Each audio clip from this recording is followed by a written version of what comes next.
नमस्कार, मैं हूं सुशील कुमार यादव। आज फिर हम कक्षा 10 सामाजिक विज्ञान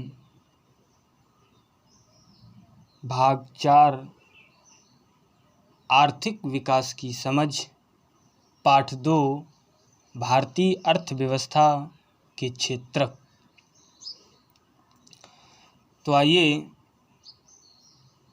भारतीय अर्थव्यवस्था के कितने क्षेत्रक हैं, कौन कौन से हैं, उन्हीं के बारे में हम प्रश्नों के उत्तर के माध्यम से समझने का प्रयास करेंगे।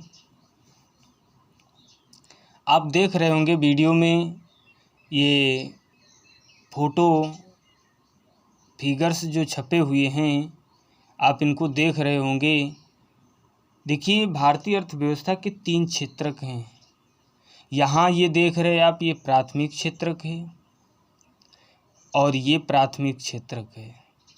ये यहाँ पर एक कपड़े की दुकान का फ़ोटो दिखाया गया है, ये द्वितीयक क्षेत्रक है। और यहाँ पर ये 2 जो फ़ोटो आप देख रहे हैं, ये तृतीयक क्षेत्रक के उदाहरण हैं। तो आइए प्रश्नों के माध्यम से समझने का प्रयास करें। पहला प्रश्न है, प्राथमिक क्षेत्रक किसे कहते हैं? जब प्राकृतिक संसाधनों का उपयोग करके किसी वस्तु का उत्पादन किया जाता है तो उसे प्राथमिक क्षेत्रक की गतिविधि कहा जाता है, जैसे कपास की खेती, डेयरी उत्पाद या दूध आदि।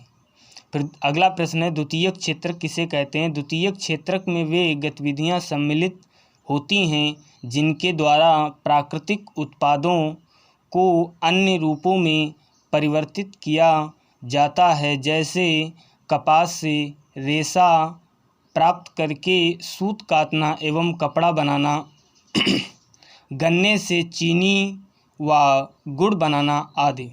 ये द्वितीयक क्षेत्रक के उदाहरण हैं।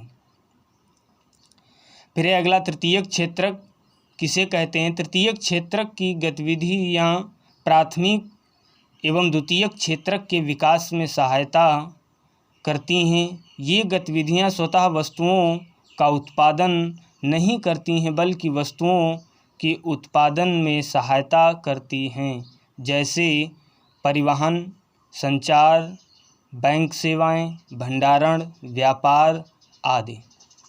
फिर अगला प्रश्न है,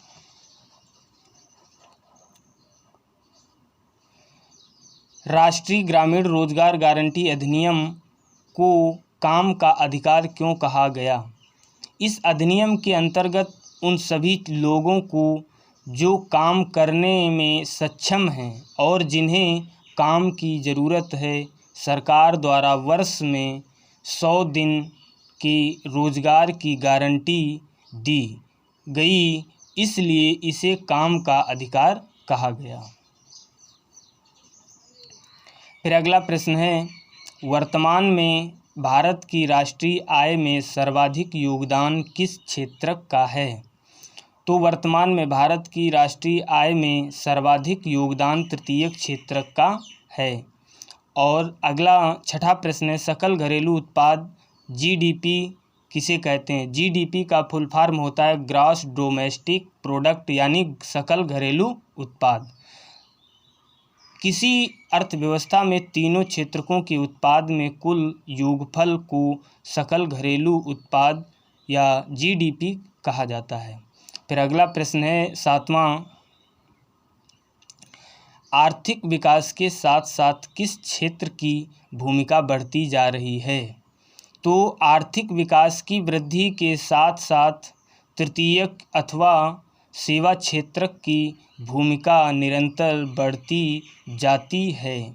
तो इस प्रकार से ये आज इस वीडियो के माध्यम से हम आपको 7 प्रश्न दिए हैं। आप इन सभी प्रश्नों को अपनी नोटबुक पर नोट करें और पढ़ाई करें। आज के लिए इतना ही, और इसके आगे के जो प्रश्न हैं उनको हम कल अगले वीडियो में बताएंगे। जय हिंद, जय भारत।